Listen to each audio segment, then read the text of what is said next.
Thomas, and I am very excited that you have joined this webinar. I've been in diversity for 30 years with C. Thomas and Associates, operating out of the Boston market, but I work all over the United States and beyond. And the more I think I know about diversity, inclusion, and multiculturalism, the more I have to learn. It's like a moving target, and we can never know enough. So I encourage you to sit back, take notes if need be, and learn about the LGBTQ community with specific emphasis on transgender employees. We're going to make this very workplace related. We have individuals who are joining us, so you're going to see various pictures.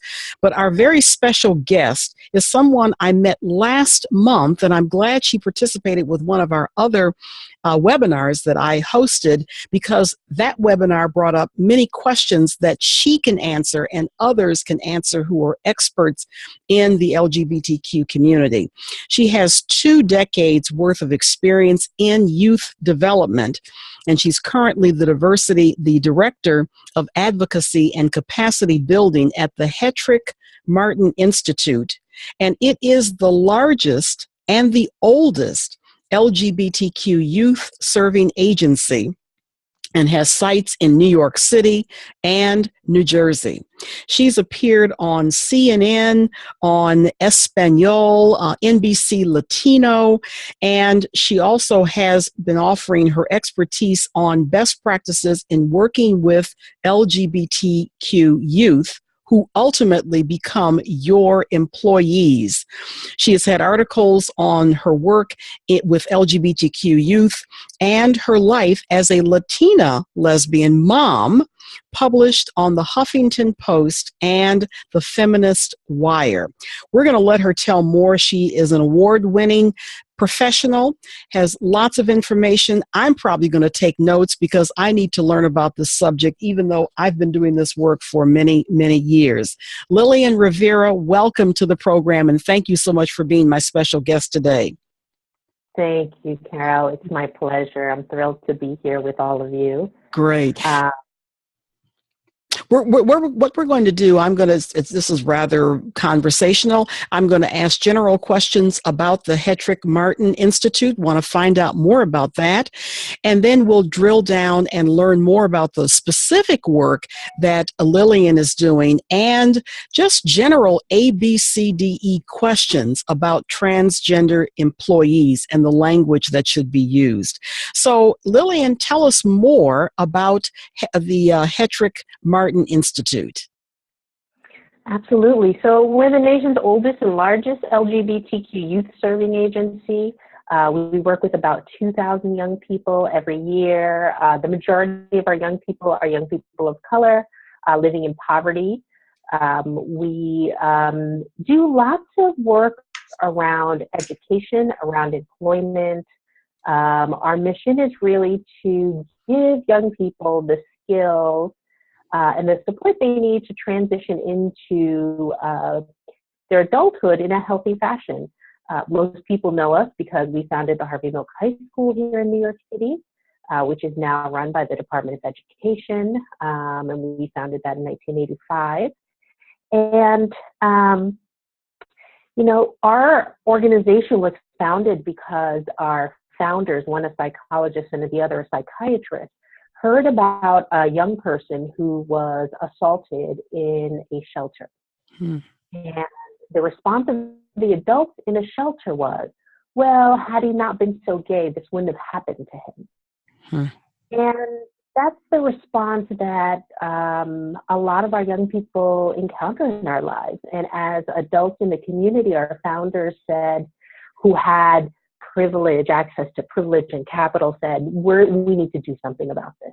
No one's looking at these young people and their valuable assets within our community, and it is our responsibility as the adults within this community to step up and say, these are valuable folks who we need to invest in, so we can invest in our future at the same time, because that's what we're doing when we're working with young people. Right. Before you go on, I want you to, because this is going to replay across the country. I make no assumptions. Please tell us, who was Harvey Milk and his significance in the LGBTQ community. Right. So Harvey Milk was the first out gay man elected to office in San Francisco, in California. Mm-hmm. And he was very out and a leader in the community. And he was really invested in public visibility, because when you have visibility, other people know that you exist, and you can hold society accountable around our values as human beings. Harvey Milk was murdered after, because of his really public out persona. Mm-hmm. So the high school that we founded is named in his honor to commemorate his real value to the community and how brave he was in those times, being out and making sure that we had public visibility, and that there were people moving into powerful positions that identify within the LGBT community. Mm-hmm. And he was in San Francisco, correct? Right. Yeah. And obviously is known and respected and pay tribute to, as you have done, in New York and around the country.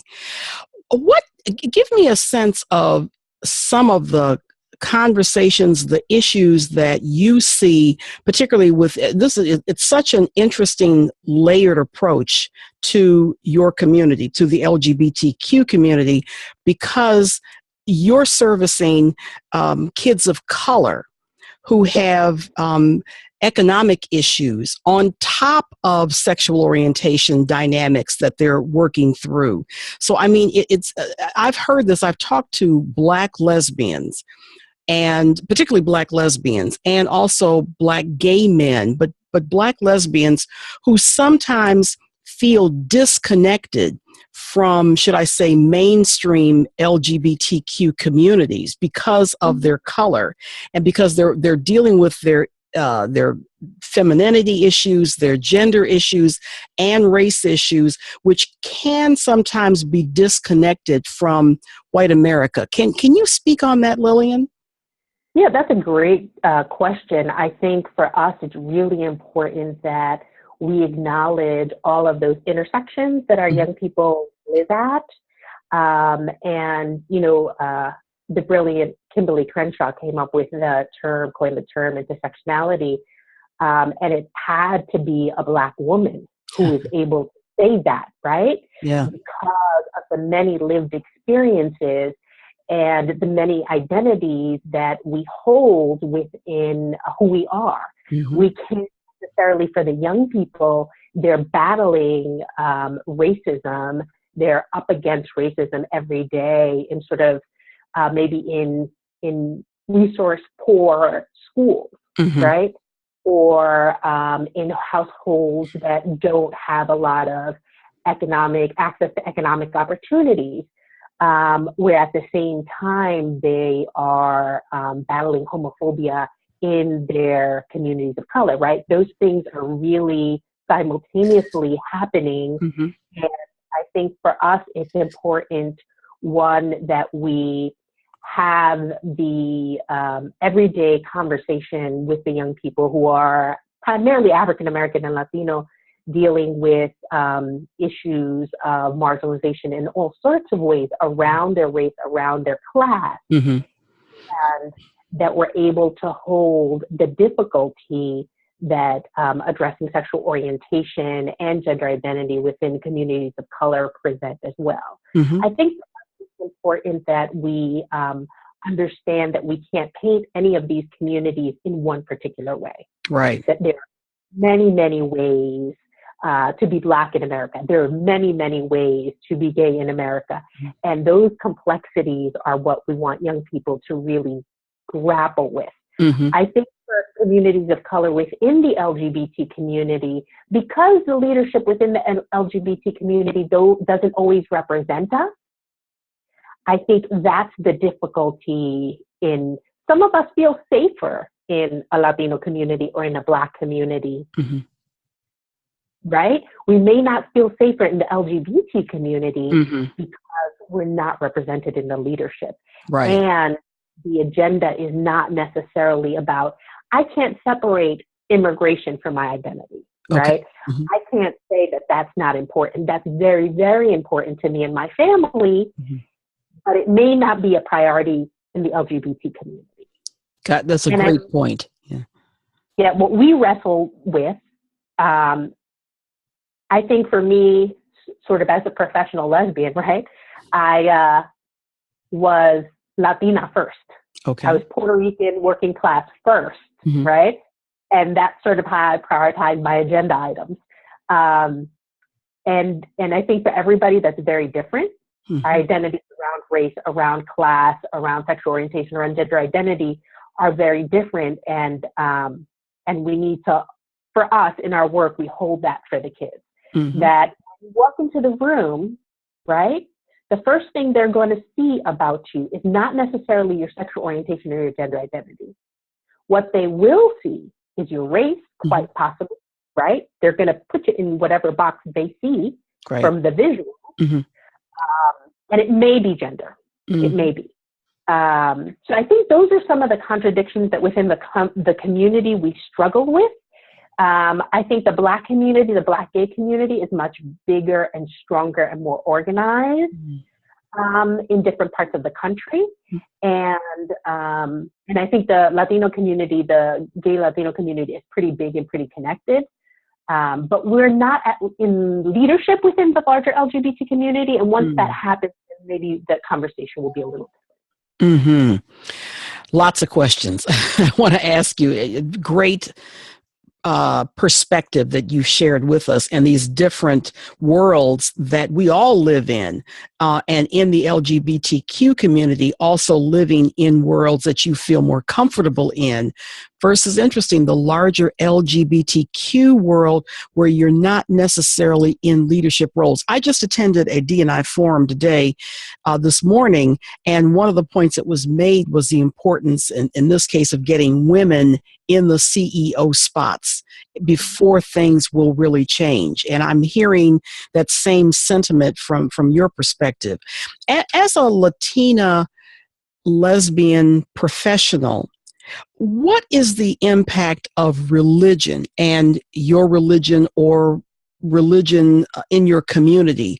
And I say that because it's a known fact that if you're in the Black church, I see Bill Wells is listening and watching as well. We're both part of the African Methodist Episcopal Church, and it's commonplace to have gay men in musician roles.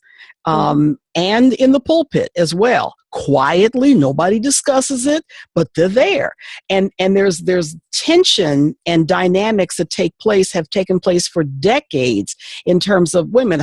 Don't be hypocritical. How can you say X, Y, Z from a scriptural perspective, and the person who's leading the music is out of the closet? Are those intersections at play in parts of the Latino community? Yeah, absolutely. I think, I don't think it's very different from the Black community. I think it mimics it very well in very similar ways.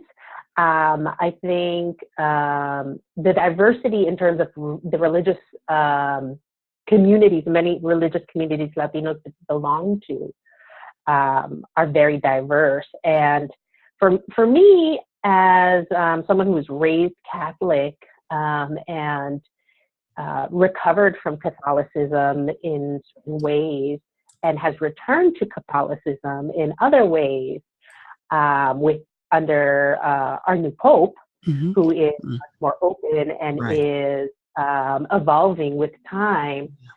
I think what happens is that there's lots of conversations that are not had, right?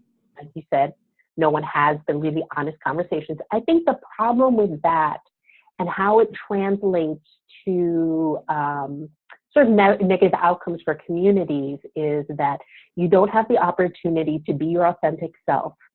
That inability to be who you are isolates you in certain ways, right? And isolation is not sort of the tenet of religious community, right? Mm-hmm. Community is what religious communities are supposed to foment Mm-hmm. and create, and that isolation can create mental health disparities for folks. Mm-hmm. Create Mm-hmm. depression, it can create anxiety, because there's part of me that I'm truly not bringing into this space, which for me, what religious communities have meant has been an extension of my family, Mm-hmm. right? Mm-hmm. And if I can't be honest with my family and I can't be who I am in an authentic way, this is going to have negative impacts on me. And eventually I'm going to separate from this family because there's a strain of hiding and of being closeted and not being honest is eventually going to push me away from this community that I need for my existence, for my well-being, because we know positive health outcomes of religious communities. Okay.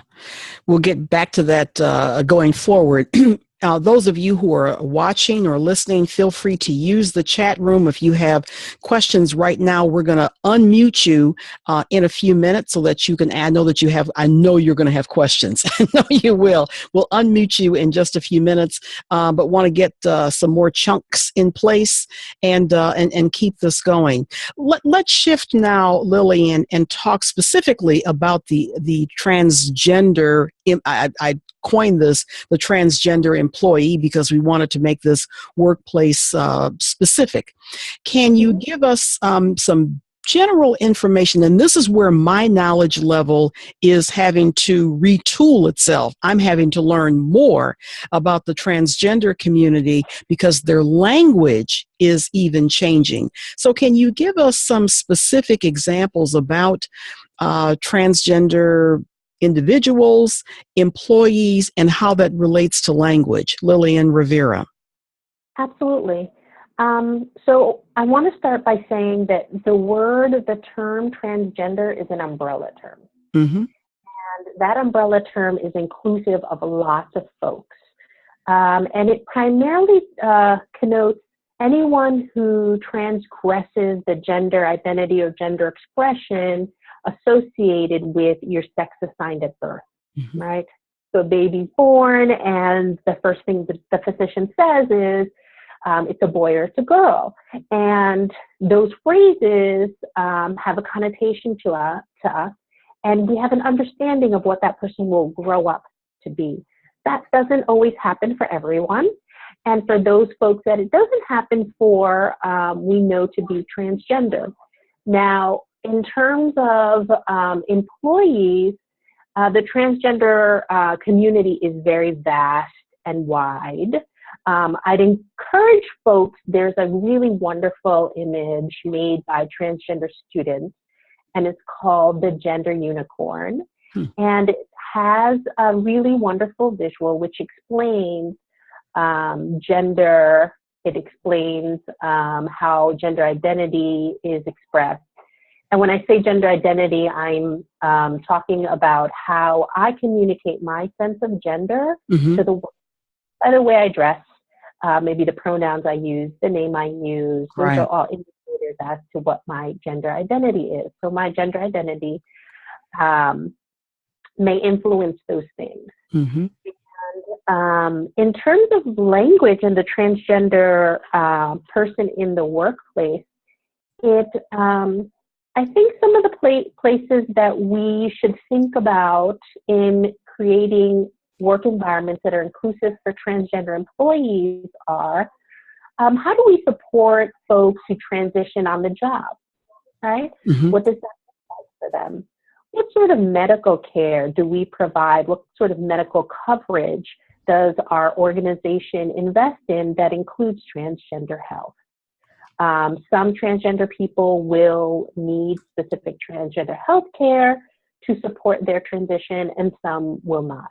What younger generations are really pushing us to understand is that gender occurs on a continuum, not on a binary, but on a continuum. So there are lots of young people nowadays who identify as gender fluid, right? So they're representation of gender may be on the masculine spectrum, it may be on the feminine spectrum, it may be on the androgynous spectrum, which means that the pronouns that we may use with them may be appropriate, or we may need to have that opportunity where we say, "Hi, Carol, my name is Lillian, and my pronouns are she, her, and hers. Tell me what yours are." Ask. You're talking about asking the important. I'm actually typing in the chat room, just taking some notes so that people can see that. And please ask questions too. So the number one word is ask. Absolutely. We don't know folks' gender identity unless we ask. We don't know what their pronouns are. When I'm doing trainings, folks are often asking me, they're like, "Well, will I offend someone if I ask them their pronouns?" Mm-hmm. And actually, no, within the community, it is a respectful practice for someone to say, "Hi, I'm so-and-so, and these are my pronouns, and what are your pronouns?" Or "This is my name and pronouns."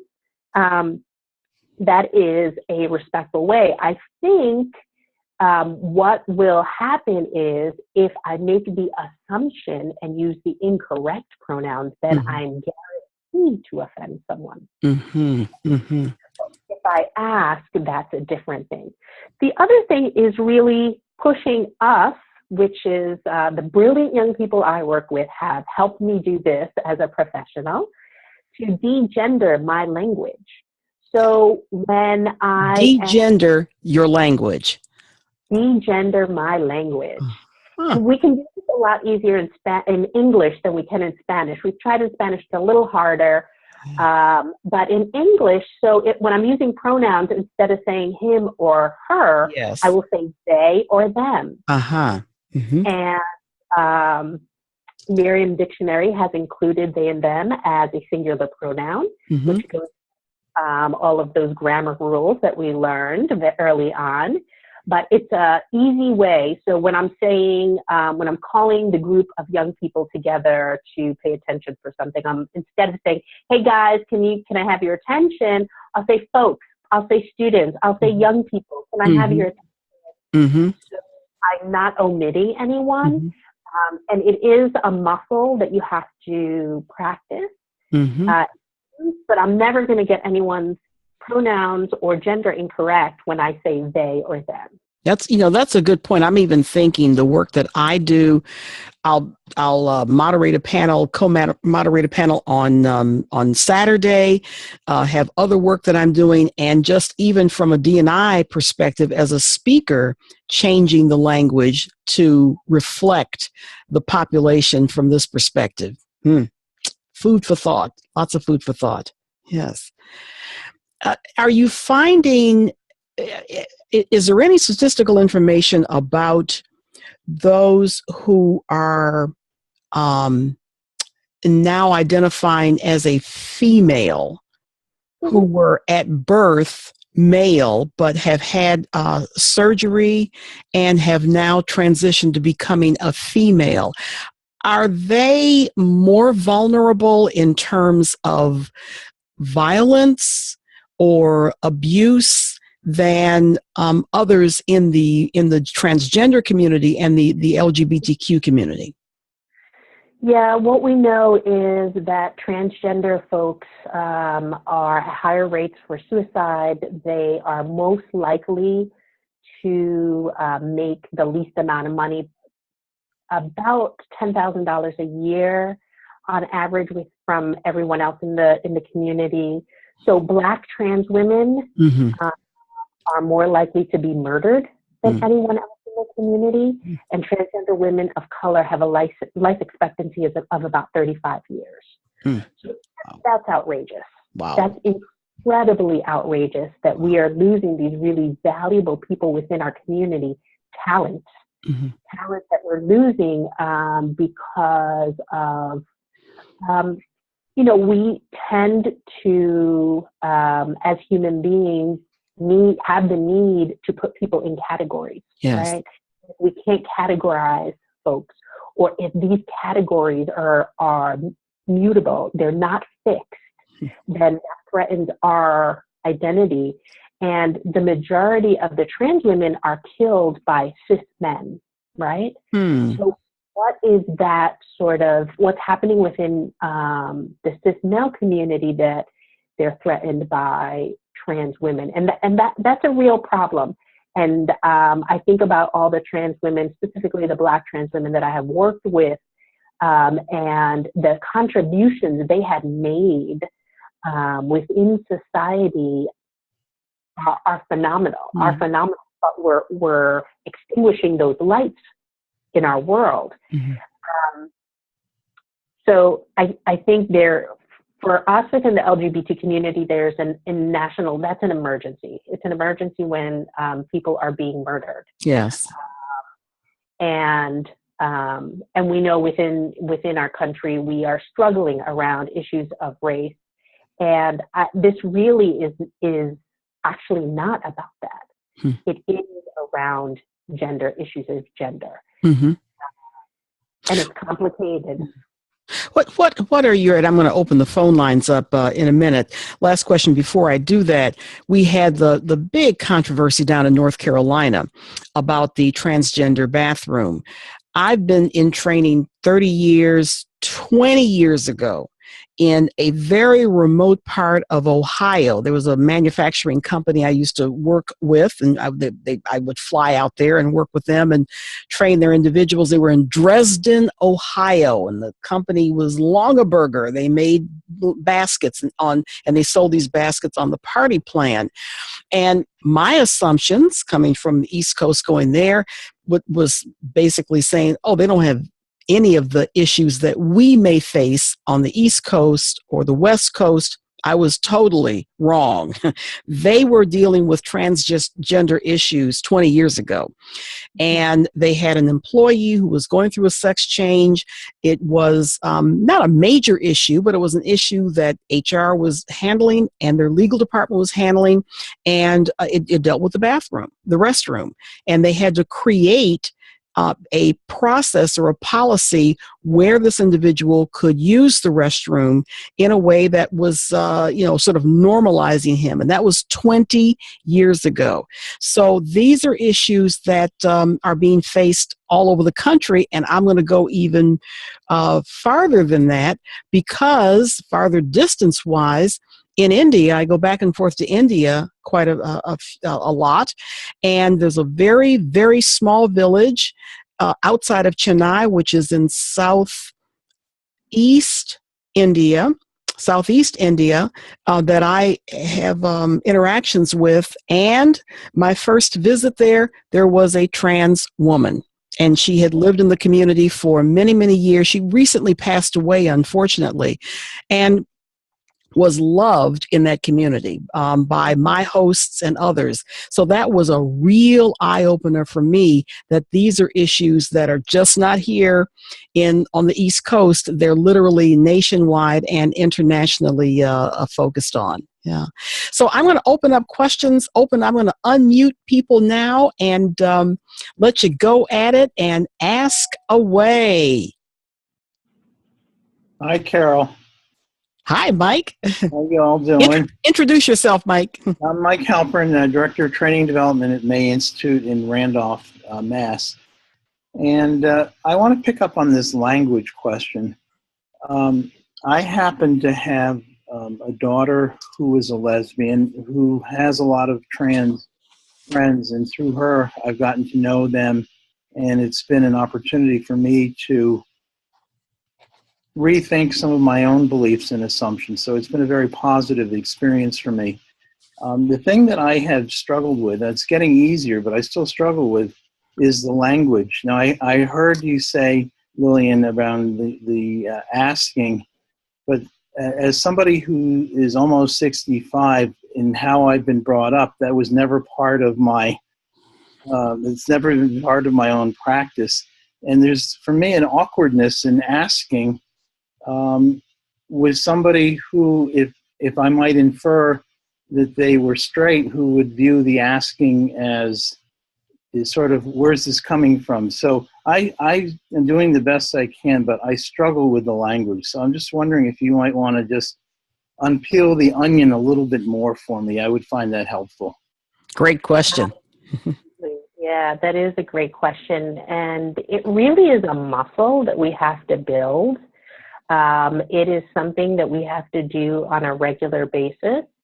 And I think it's I think maybe 20 years ago, we were sort of battling with, well, and today we still battle with this. We probably shouldn't say, oh, so-and-so, Susan, are you married? Tell me what your husband does, right? Because that's functioning within the assumption that Susan is married to a man.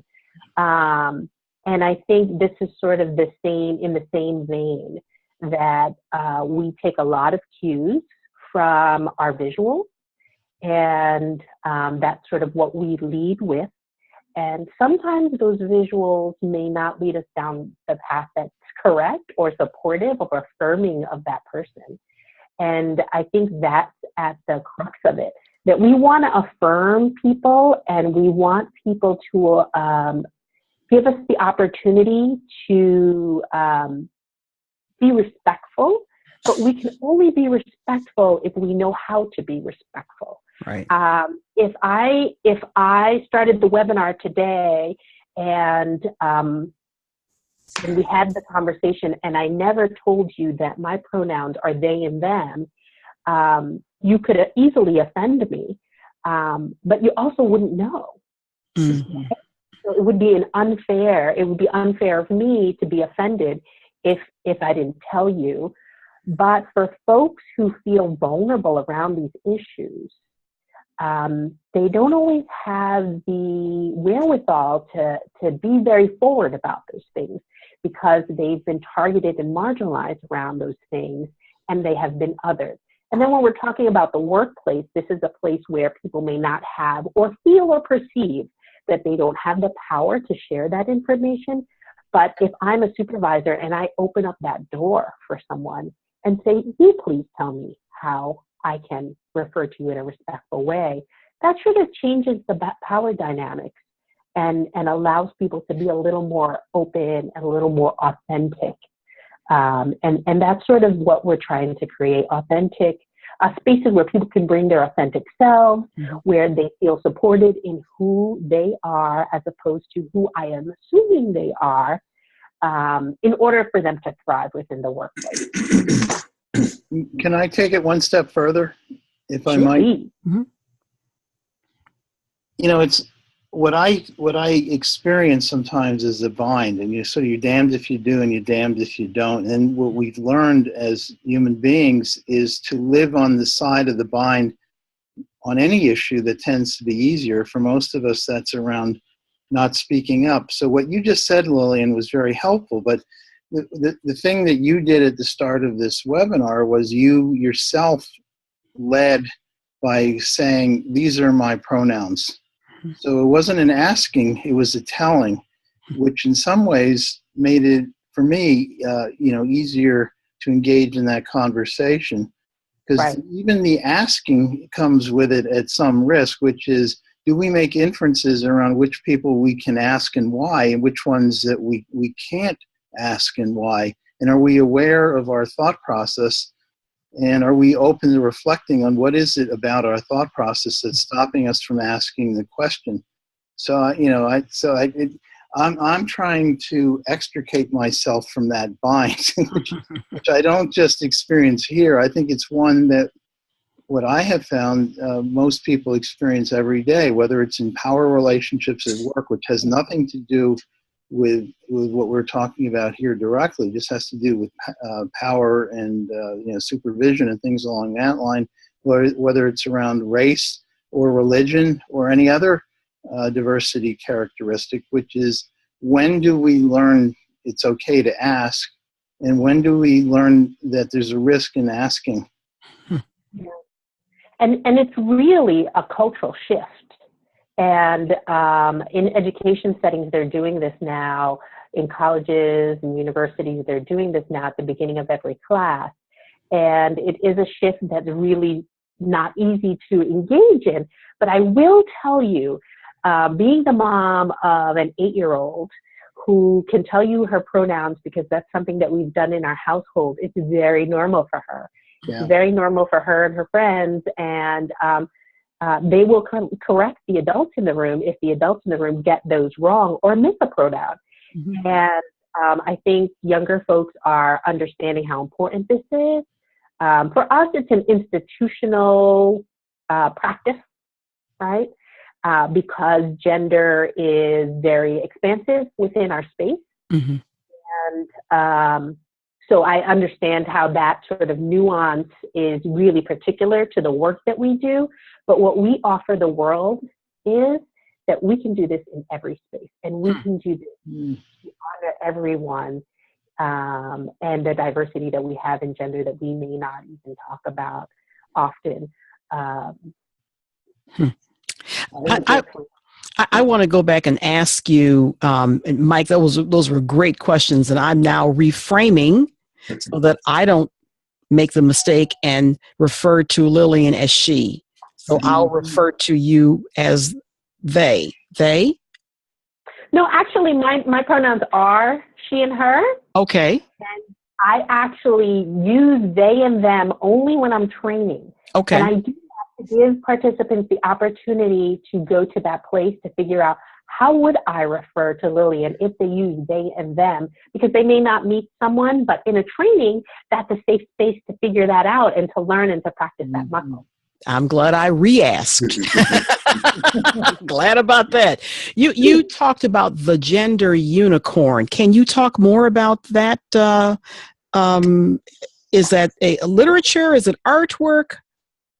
It's a visual. It's a teaching visual, and okay. It's an actual unicorn that explains sexual orientation, gender identity, attraction, sex, and it was developed by trans students. Mm-hmm. In order to give people a visual for concepts that sometimes are intangible or difficult to sort of place. Mm-hmm. Mm-hmm. Great. Thank you. Thank you. Any other questions that we have at this point? Hi, it's Julia from the May Institute. Carole? Hi, Julia. Hi there. Hi, Lillian. Hi, Julia. Thank you both for doing this important webinar. Lillian, I'd like to know, can you please suggest some reading resources that would be great to keep me abreast of important or critical topics related to the LGBTQ community? And, you mentioned some really interesting statistics in terms of life expectancy and wages. And there are a lot of terminology. I'm just trying to wrap my head around it. And looking for, some basic and some intermediate resources. I just want to make sure that I'm speaking correctly. I'm just learning. Great question, Julia. Thank you. That's a wonderful question. Julia, are you looking for a particular age range in terms of working with younger people, with older people? I would say across the board. Across the board? Okay. Mm-hmm. So I would say I can email you. I can send it to Carole, and Carole could forward out. Would great. that be possible? That would be great. That would be one. And other resources that are easy and accessible. I like the specifically the trans gender student education site. And they've developed educational materials for the community to learn more about trans experience. I would also go on to GLAAD, G-L-A-A-D. They do a lot of media elevating issues important to the LGBT community. Is that GLAAD.org? It is. It's yes. GLAAD.org. Great. GLAAD.org. I would also, in terms of specific information, so issues around mental health, suicide, the Trevor Hotline, issues in terms of resources for school settings, GLSEN, GLSEN.org. I'm going to put that in the chat room. So repeat that for me, Lillian. It's GLSEN.org. They focus on the school setting. And then for our older family members, we would look to SAGE, SAGE, SAGE.org, and they are particularly focused on senior older LGBT people. And another great resource is the Williams Institute out of UCLA. Williams Institute does research on the LGBT community, and they provide great reports on poverty, on families, on all the issues impacting the LGBT community. Great sources. Yeah, Lillian, thank you. That's wonderful. You're very welcome. Other questions before we dig into another aspect of this topic? Bill Wells is just, I can see your brain going. I'm learning a lot today. Learning a lot. All right.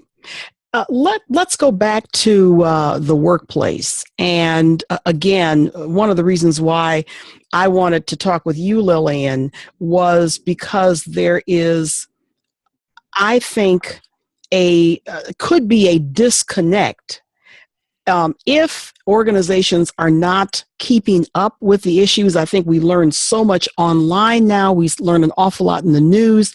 The North Carolina case that I talked about earlier. We have a political climate that is extremely unpredictable right now. So from a workplace perspective, do you have any advice or counsel for, first of all, leaders in organizations, and then colleagues and employees in terms of understanding this entire topic? Yeah, I think, the LGBT community has phenomenal buying power, and we are connected socially in really important ways.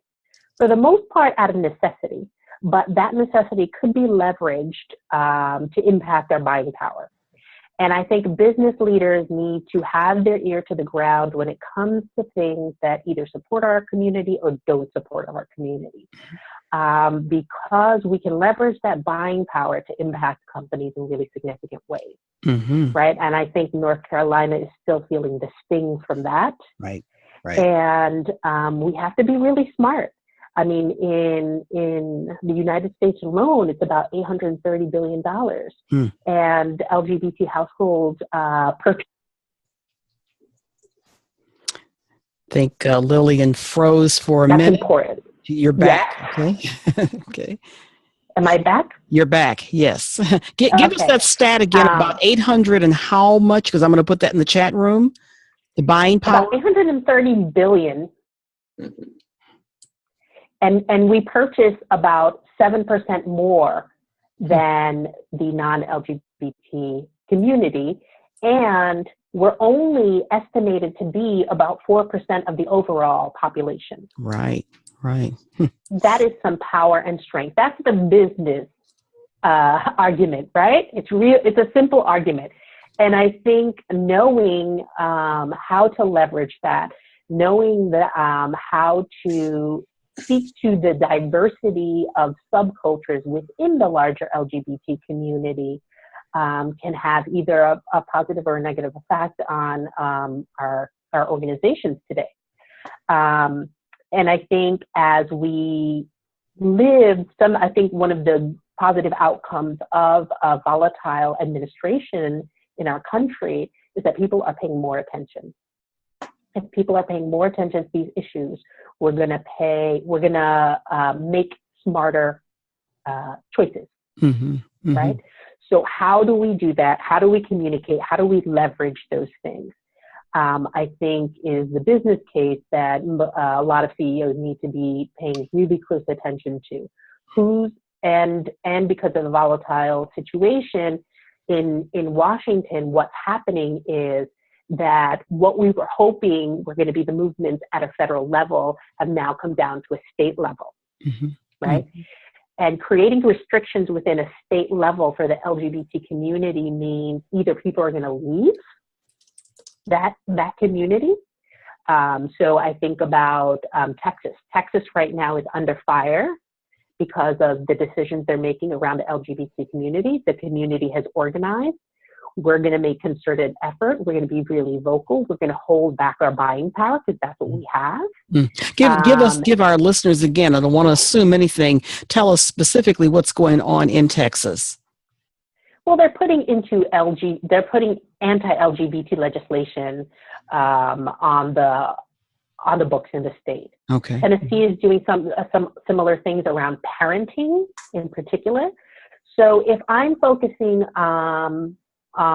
if the legislators at the state level are focusing on parenting in Tennessee, I'm taking my family out of that state. Mm-hmm. If I have a corporation in that state, what does that mean for me? So I think we're going to have to be mindful of what's happening at the state level for the LGBT community. We do not have federal protections in terms of employment in this country. So that's real. And what that means for the employee is that we are cognizant of that. Half of LGBT employees are not out in the workplace, right? So if I'm not out in the workplace, I'm not my authentic self. Hiding part of who I am is going to impact my productivity. There's fear in that. There's a case called the Sundowner case, goes back probably 20 years or so, that specifically now provides some protection for the LGBTQ community as it relates to sexual harassment. But I see what you're saying overall from a federal perspective, we still have some ground to cover. Yeah, and we have protections at a state level, but that's only 20 states that provide us employment protections, not every state. We would prefer federal protections. And the irony is that you can get married in every state. Right. You just can't put the picture of your spouse on the desk the next day. Wow. In every state. Wow. Because that could endanger your family and your employment. Wow. So those are real things that concern us. And I think in terms of colleagues, the majority of people, about 70% of allies support having inclusive policies at the organizational level. So corporations who do put this in place, this is a positive outcome for folks. And I think colleagues, the LGBT community needs allies in the workplace. We need to know that if this is a possibility for our workplace, that a policy could be put in place to protect my employment, that I'm not the one only organizing around this, that my straight allies that are not going to lose in this equation are saying this is the right thing to do, because people should not be fired because of who they love or who they are. People should have access to employment. And I think those are some of the things that stand out for me. All right. Along the same lines, I want to cover my learning outcomes as well. One of them was, what's your response to those in the workplace who exhibit their homophobia for colleagues, coworkers, managers, supervisors, etc.? Can you give us a template to follow that can address that issue, Lillian Rivera? Absolutely. And I think the first thing that needs to be put in place is sort of expectations, right? And those are outlined in your policies, and they're clearly stated that this type of behavior is unacceptable in the workplace, because I think without those structural pieces, you can't really address those things. And how do you develop those things in a mindful way that are really responding to what employees need? And I, in my work with corporations, when they bring us in to do diversity work in terms of including the LGBT community, I make it really clear to folks that what we are there to do is not change values and beliefs. That's not our job, right? Our job is not to change values and beliefs. Our job is to make sure that folks are following the policies set in place, make sure that everyone can be respected in the workplace in order to get their job done. Mm-hmm. At the end of the day, it's about the bottom line. And for us to accomplish the job that we're being paid to do, to impact what the mission of the organization is, right? So values and beliefs are wonderful. They're beautiful. They guide our lives. And there's a level of respect that's expected in the workplace. Wow. With that, we're going to open the phone lines up. Now, the phone lines, we're going to unmute everyone and have one final round of questions for Lillian Rivera. I have a comment or a question. Can you hear me okay, Carole? Yes. Okay, great. Thanks to Lillian for her all of the information that she's provided today. And I don't know how to pose this. It's not a question, but kind of a comment and an observation. And Lillian, you're probably familiar. Recently, I've seen several articles, and they tend to focus more around what we identify as classically millennials, and the push that I've seen many of them stating about not being identified by any sort of label. It's almost, and gender is part of it. And I wish I had the article that I saw a week or so ago, but it really was trying to make the case that they were saying, would just accept me for who I am, and I'm coming to you as this whole human being, and you need to respond to me in that way. And that just, my observation is that's not going to be easy for a whole lot of people who don't identify themselves in that way, because let's face it, the world is probably male, female, black, white, what have you. And have you seen any of this, Lillian? Because I've just recently run across a couple of articles, and the younger folks seem to be trying to go without labels. Good question. I've heard that too, Bill. I've heard it. Yes. Yeah, I just wonder about the intersection between what we're talking about here today, the transgender perspective, as well as those younger folks that are coming. Oh, and the other thing is they don't even want to be called biracial. And that's what it was. I'm remembering part of the article. They just want to be identified as the person. Lillian? Yes, absolutely. Absolutely. I love younger people. I think they push us to a place of discomfort so we can grow. Yep. I agree, and I've met quite a few of those younger folks, and I think how we have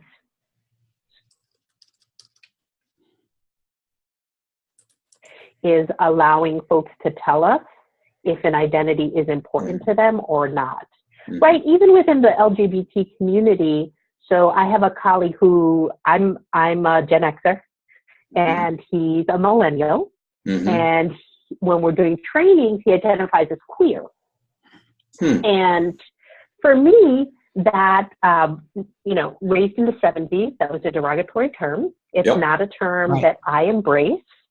And that's because of my historical context.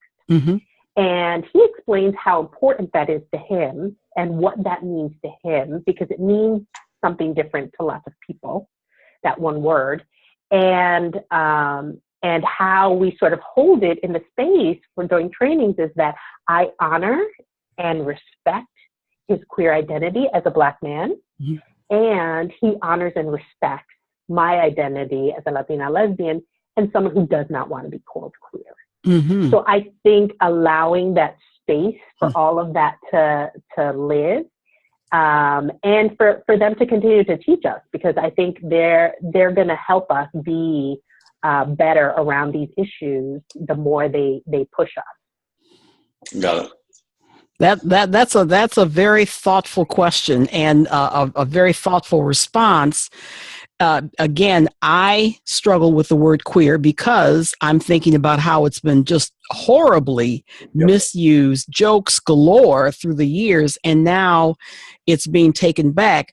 unlike, or I guess very similarly, and I struggle with this, with the N word, that with young people, they're taking that word back. I want no parts of the N word at all. But for some, they are welcoming of it. And then others, it's a real struggle. So I'm hearing a similar kind of discussion with this. Absolutely. And for young people, so I've had young people who, for me, as I read them and in my experience working with LGBTQ youth, I would classify them as transgender, and they want none of it. That's not their identity. And my first instinct as, the adult in the space is just like, oh, come on, don't do this to me. Just jump into one of those boxes because it's easier for me. And they say, nope, not going to do it, lady. This is who I am, and you're not going to label me. And that's the possibility. Wow. So even our title today would be rejected by some of the students who you serve. That's right. Can you share with us your website, any contact information for those who would want to continue the conversation or get more information about the Hetrick-Martin Institute? Absolutely. Our website is hmi.org. I can be emailed at lrivera, RIVERA, @hmi.org. And we are happy to partner with folks around these issues, to think about these issues, for all of us to grow together around these issues as we learn more. For someone, as we close this out, this has been enlightening. I can't wait to get your resource list so I can share it with those here part of the webinar, but also to learn myself and to re-educate myself about the language and learning how to ask more. For someone where this is just a closed subject for them and they're on the workplace, they're in the workplace, and they're decision makers. And maybe they're in human resources, because I've seen them too. What advice would you give someone who's really trying to come to grips with the new world we live in and the way that we have to look at a very important community in our society? Well, I think folks in those positions hold a lot of responsibility around liability. And we're at the time historically where things are going to shift regardless of the administration, and eventually we'll have federal protections. But today there are lots of lawsuits happening. And if we can't see it in our hearts, just as human beings, to honor other human beings and make sure that they have the access to providing for their families and opportunities towards economic stability, then I would say they may want to consider how they may engage or welcome issues of liability in the workplace, because at the end of the day, that's sort of where the rubber's going to meet the road for the community until we have all of our protections in place. Well, this conversation is only going to continue. It is not going to end. Those of us who have been in the D&I space for a while, we've got to go back to school, and we have to learn the terminology, but also learn how we can build better relationships within the LGBTQ community, and most importantly, to share this important knowledge with others. I just thank you so much, Lillian, for being our guest today, for teaching us, for schooling us about the importance of this community, their buying power, big. I know it's very big in the hospitality industry. Certainly that is also spreading in other sectors of our economy as well. But most importantly, I hope that people will do a reset, that this will provide an opportunity for you to look at your own family, look at those who are around you, those who you are working with, and figure out ways where you can reset your own perspective on these issues. School is not out for any of us. It's in for all of us. And this is a perfect opportunity for us not only to learn about the terminology, but to do something about it and to have important conversations, one-on-one conversations, on the job, at lunchtime, during recess for kids, for teachers to get together and have these conversations so that we can move forward because we learn about each other, because we educate each other, and we try as much as possible to knock those isms out the ballpark so that we can become better, productive employees, citizens, and human beings as well. Lillian Rivera, thank you very much for being our guest. All of those who joined us today, we'll be back next month with a very important topic. Thank you so much. Good afternoon. Okay, thank you, Carole. Take care. Thank you. Bye-bye. Bye-bye.